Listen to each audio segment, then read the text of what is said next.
Hello, नमस्कार, सत श्री अकाल, राधे-राधे। मैं गुणांगी पुरोहित आप सभी प्यारे बच्चों का एक बार फिर से स्वागत करती हूँ एक प्यारी सी वीडियो में। और आज हम बात करने वाले हैं ऐसे टॉपिक के बारे में जिसमें अक्सर बच्चे बड़ा कंफ्यूज भी रहते हैं और वो चाहते भी हैं कि आजकल आपने देखा होगा बहुत सारे लोगों की हाइट आपको बहुत कम मिलेगी और वो चाहते हैं कि उनकी हाइट बड़ी हो जाए। जैसा कि हम साइंस में पढ़ते भी हैं कि एक सर्टेन टाइम के बाद हमारी हाइट रुक जाती है, लेकिन फिर भी हमें अपनी हाइट बढ़ानी है, तो उसके लिए लोग सर्जरी का एक उपाय अपनाते हैं। तो क्या सच में हाइट की सर्जरी करवाने से हाइट बढ़ जाती है? और अगर सच में बढ़ जाती है तो कितनी बढ़ सकती है? या हमें किस टाइम पर ये सर्जरी करवानी चाहिए? क्या टाइम आप जब तक आपका जीवन है तब तक आप सर्जरी करवा सकते हो? या फिर एक एज होती है उस एज में अगर आप सर्जरी करवाओगे तो आपकी हाइट बढ़ेगी? कितना इंच बढ़ सकती है? ये सारी चीज़ें आपको आज की वीडियो में मैं बताने वाली हूँ, तो सारे बच्चे इस क्लास को पूरा देखना है, स्टार्टिंग से लास्ट तक देखिएगा। उपाय भी बताऊँगी और क्या रिस्क होता है ये भी बताऊँगी, क्या रिकवरी रेट है ये भी बताऊँगी और कितने परसेंट चांसेस होते हैं कि हाँ, आपकी हाइट बढ़ जाएगी। ठीक है जी? तो अगर हम बात करते हैं यहाँ पर आपकी सर्जरी की, तो ये जो टेक्निकल वर्ड है अगर हम हाइट के इम्प्लांटेशन सर्जरी की बात करें तो यहाँ पर एक टेक्निकल वर्ड यूज़ करते हैं मेडिकल के टर्म में से हम बोलते हैं डिस्ट्रैक्शन ऑस्टियोजेनेसिस। लिखा हुआ है यहाँ पर से हम बोलते हैं डिस्ट्रैक्शन ऑस्टियोजेनेसिस।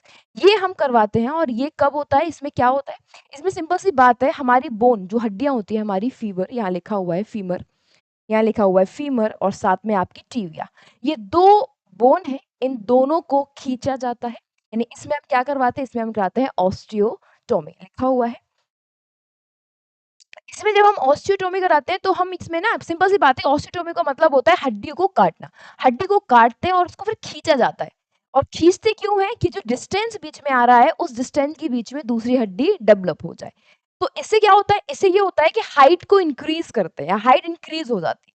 सिंपल सी बात है, हम जो टेक्निकल वर्ड यूज़ करते हैं, वैसे हम नॉर्मल इसको बोलते हैं कि हाइट इम्प्लांटेशन सर्जरी है, लेकिन अगर मेडिकल टर्म में बात करें तो इसको हम बोलते हैं डिस्ट्रैक्शन ऑस्टियोजेनेसिस। इसमें आपके पैरों की हड्डी, आपकी जांघ की हड्डी से आप बोलते हो फीवर और साथ में टिबिया। फीवर और टिबिया दोनों के बीच में करवाते हैं ऑस्टियोटोमी, यानी हड्डी को काट दिया जाता है। पर यहाँ पर एक बात का विशेष रूप से ध्यान रखना होता है कि आपकी ब्लड सप्लाई को किसी भी प्रकार का नुकसान ना हो। अगर आपकी ब्लड सप्लाई को नुकसान हुआ है, तो ये पूरा प्रोसेस फेल हो जाता है। अब क्या स्टेप है? कौन-कौन से स्टेप चलते हैं? कैसे-कैसे? तो यहाँ पर बेसिकली प्रोसेस आपकी लिखी हुई है। सबसे पहले यहाँ पर करवाते हैं हम क्या? वही जो मैंने अभी बताया, इसे आप बोलते हो ऑस्टियोटोमी। इसमें क्या होता है? इसमें हड्डियों की सर्जरी की जाती है, यानी हड्डियों को काटा जाता है। इनके बीच में डिस्टेंस लाया जाता है ना? अब डिस्टेंस क्यों ला रहे हैं? डिस्टेंस यहाँ आपको दिख भी रहा होगा। ये जो है, इन दोनों को खींचा तो बीच में क्या आया? डिस्टेंस आया और इस डिस्टेंस में क्या आ जाती है? इस डिस्टेंस में दूसरी हड्डी बन जाती है। जैसे आप देखती भी होगी ना जिसको फ्रैक्चर वगैरह हो जाता है, तो फ्रैक्चर के टाइम पे भी कहते हैं रॉड लगाई गई है। सुना होगा आपने सारे टर्म्स, तो ये आप लोग जानते हो, लेकिन आपको ना टेक्निकल वर्ड के रूप में इनको नहीं पता है। ठीक है, तो पहले हमने क्या करवाया? पहले हमने करवाया ऑस्टियोटोमी, ये हो गया। उसके बाद इसमें क्या होता है? इसके बाद होता है इसमें डिस्ट्रैक्शन। डिस्ट्रैक्शन का मतलब होता है रोज़ाना रोज़ाना इसको थोड़ा-थोड़ा खींचा जाता है, जिससे यहाँ पर नई हड्डी बनती है। रोज़ाना इसको थोड़ा-थोड़ा खींचेंगे, कितना? 1 एमएम। खींचते हैं, डिस्ट्रैक्शंस लाते हैं, जिससे क्या होता है, इसमें नई हड्डी का बनना स्टार्ट हो जाता है। उसके बाद सबसे लास्ट जिसे आप बोलते हो क्या? जिसे आप बोलते हो कंसल्टेशन। यहाँ क्या होता है? यहाँ पर नई हड्डी सख्त होती है और 1 इंच से 3 महीने, 1 इंच आने में 3 महीने लगते हैं। टाइम है। 1 इंच हड्डी जो बनेगी वो 3 महीने में बनेगी। तो ये प्रोसेस अपनाई जाती है। इस प्रोसेस से जब कहते हैं ना सर्जरी करवाने से हाइट बढ़ जाती है। अब यहाँ पर बात एक चीज़ ये आ रही है बेटा कि कितनी हाइट में कितने महीने लगते हैं, ये मैं आपको बता दूँ। ये मैं आपको बता दूँ कि क्या-क्या होता है यहाँ पर। सबसे पहले ध्यान रखना, क्या हाइट बढ़ सकती है? हाँ, हाइट बढ़ जाती है, लेकिन ये बहुत रिस्की मेथड है बेटा, बहुत रिस्की। ठीक है? बहुत रिस्क है, लिखा हुआ है यहाँ पर।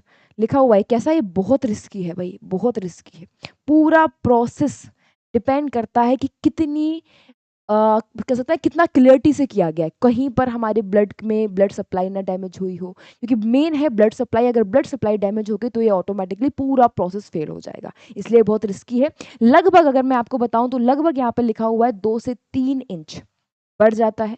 आपका हाइट बढ़ जाता है और लगभग इसमें 6 महीने से 1 साल का समय लगेगा आपको, अगर आपको 6 इंच तक अपनी हाइट बढ़ानी है तो। टाइम है, आप इसको ज़्यादा एज में नहीं करवा सकते, एक सर्टेन टाइम होता है कि 18 से जितना एज में आपका हाइट बढ़ना बंद हो गया, उसके कुछ सालों में आप इसको करवा सकते हो, जब तक आपकी बोन कैसी है, मजबूत है।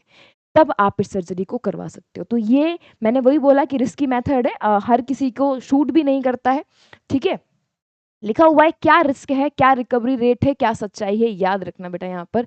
मैं अभी भी कह रही हूँ, यहाँ पर बहुत ही ज़्यादा इन्फेक्शन के चांसेस रहते हैं। रिस्की है, मैं कह रही हूँ रिस्की है। साथ में आपके जो ब्लड वेसल्स हैं उनको नुकसान ना हो भई, अगर नुकसान हो गया है तो फिर ये फेल हो जाएगा। पूरा प्रोसेस जो हुआ है वो सब कुछ फेल है। हर महीने आपको फिज़ियोथेरेपी करानी पड़ती है। सही तरीके से अगर नहीं हुआ होगा, नहीं जुड़ पाया होगा तो ये आपकी हाइट को नहीं बढ़ाएगा। 6 महीने से 1 साल का समय इसमें लग जाता है। डेली आपको एक्सरसाइज़ करनी पड़ेगी। ठीक है? तो ये हर चीज़ का एक प्रोसेस होता है और जब तक वो प्रॉपर तरीके से नहीं होगा तब तक चीज़ें जैसे हम चाहते हैं वैसे हमको नहीं मिल पाती हैं। तो अगर कोई आपसे कहता है कि हाइट को अगर हम सर्जरी के द्वारा बढ़वाना चाहें तो क्या बढ़ जाता है? हाँ, बढ़ जाता है, लेकिन एक कह सकते हैं एक्सपर्ट्स के द्वारा ये होना चाहिए। आप ऐसे कहीं पर भी जाकर अगर करवाते हो तो बहुत ज़्यादा रिस्की है आपकी लाइफ़ के लिए भी, और कई बार कई लोगों का फेल भी हुआ है। ठीक है? तो उम्मीद है कि आप लोग ये समझ पाए होंगे कि नेचुरली हाइट बढ़ाओ, अच्छा खाना खाओ, अच्छी चीज़ें खाओ, और कभी-कभी तो ये जेनेटिक भी होता है, तो इस बात से बिल्कुल परेशान मत रहो कि हमारी हाइट कम क्यों है।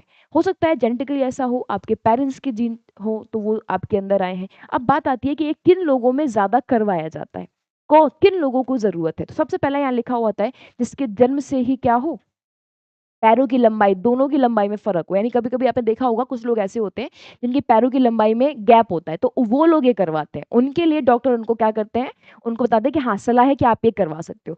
साथ में ऐसा हो कोई डॉर्फ हो, डॉर्फनेस वही हाइट वाले प्रॉब्लम है। साथ में यहाँ पर किसी को फ्रैक्चर हुआ हो या बचपन से ही उसकी ग्रोथ कम हो, तो उस टाइम पर ये सारी चीज़ें हम करवाते हैं या डॉक्टर खुद सलाह करते हैं कि हाँ, आप इन सब चीज़ों को करवा सकते हो। तो ये है, आप ऐसे ही मज़े-मज़े में कि हमारी हाइट कम है, हम जाके सर्जरी करवा लेते हैं, तो ये थोड़ा-सा आपके लिए रिस्की हो सकता है।